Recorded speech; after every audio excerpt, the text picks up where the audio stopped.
Hey everyone, Mountain Wildman here again. Nice sunny day here in Connecticut.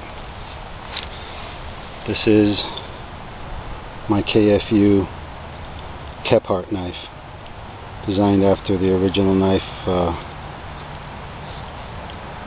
by Horace Kephart, and this is by Chris Bowden of KFU. KFU stands for Knives for Users, and his knives and his forum can be found on bladeforums.com. Just search under KFU and it'll bring up the listings of all his threads and posts. So we're going to try a little bit of bushcrafting with this, and I'm new. This is the first time I've ever tried any bushcrafting, so if I do horrible, you'll know why. Anyway, here's a stick I cleaned up a little bit to use for batoning, which I just did with the EDC by KFU. And the Kephart, nice. Oh yeah, that's nice. This knife is beautiful, really sharp, very sharp. And I'm gonna try a little. All I have is small logs. The rest of the stuff I have here, I mean, I'm not exactly in the woods. I'm in a city, a very rural type of city, I guess, but you know, it's not New York City. But then again, I have a very limited supply of organic wood at my disposal right now. All the wood in this pile next to me is basically wet and rotted and needs to be destroyed or thrown away or burned or whatever. But anyways, let me try a little batoning with this. Now this has a 4 3/4 inch blade, and that gives you plenty of blade to work with.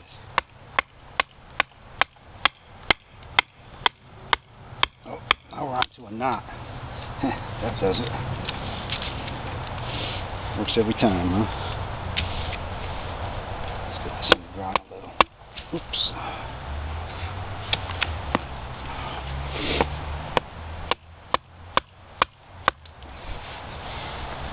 So, a little bit more batoning here.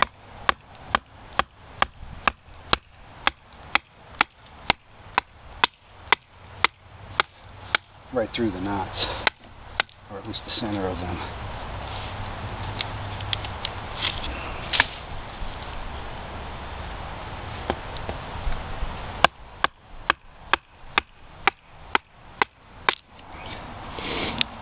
Not so bad.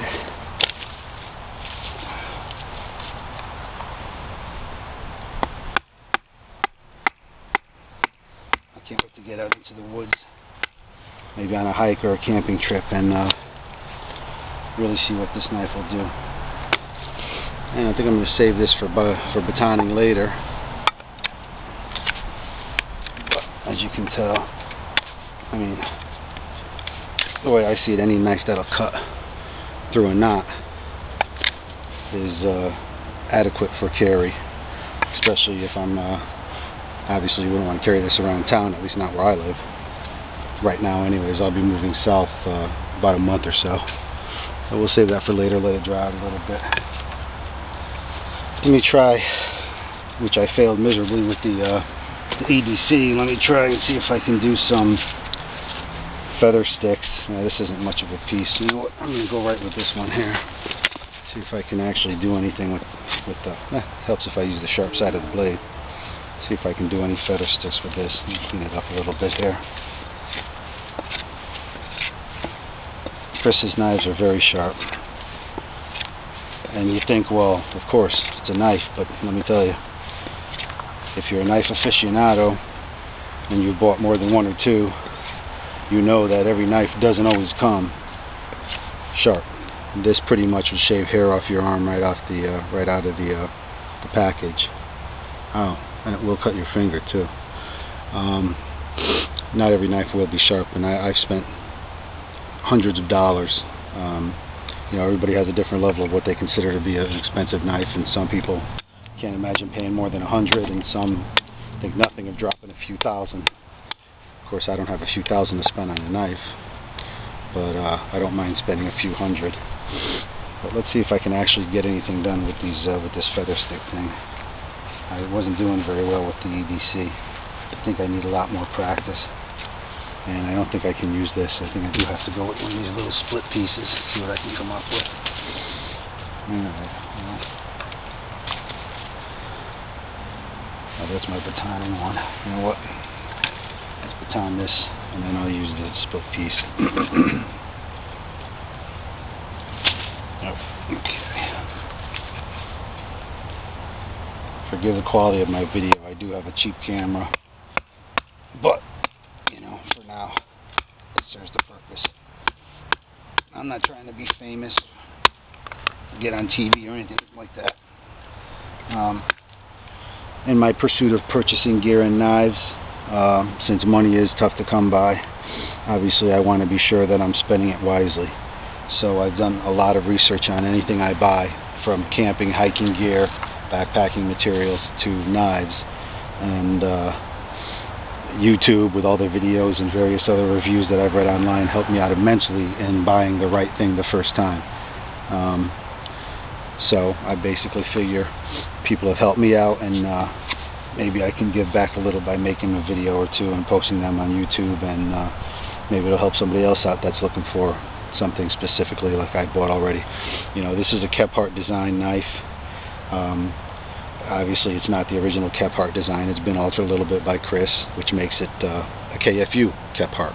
And I love this knife. Beautiful white curly oak crotch scales with black G10 liners and blue G10 pinstripe liners, and a 5/32 blade. I believe it's 1095 steel, but I love this knife. This is so awesome.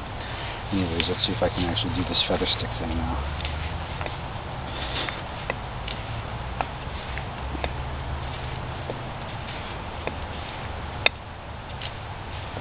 I'm not even sure what kind of wood this is. Probably pine.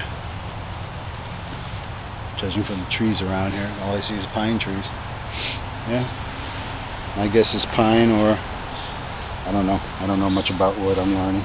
Might even be maple. I have no clue. Probably some of you guys watching this video know exactly what it is. And if you're thinking I have no business trying to do this, well, you know, you got to start somewhere. And I did watch the instructional video on BushcraftUSA, but you know, these guys know what they're doing. They've been doing it and practicing for a lot longer than I have. This is the first time I've ever even attempted to do this. I've been camping and spent time outdoors since 1984, and I can make a fire without doing any of this. I suppose it's a good skill to have. Basically, if you choose the right tinder, the right size tinder, you have no problem starting fires. And it's starting to curl a little bit. Maybe I'm trying too hard.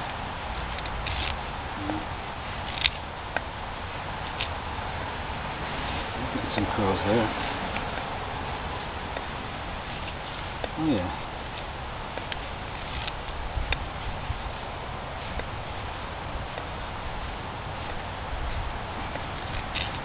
I guess it's the old cliche, practice makes perfect. This is far from perfect. I know this is nowhere near what I'm supposed to be accomplishing.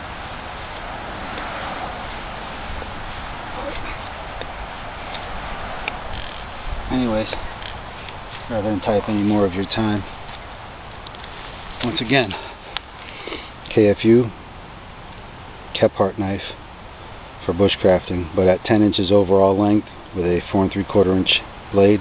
This would be a good belt knife just to be carrying with you out in the woods. I usually carry a big one anyways. I used my Bill Siegel Hoodlum 2 to chop this one long branch basically down into the smaller pieces you've seen me working with. So anyways, thanks for watching, and see you later.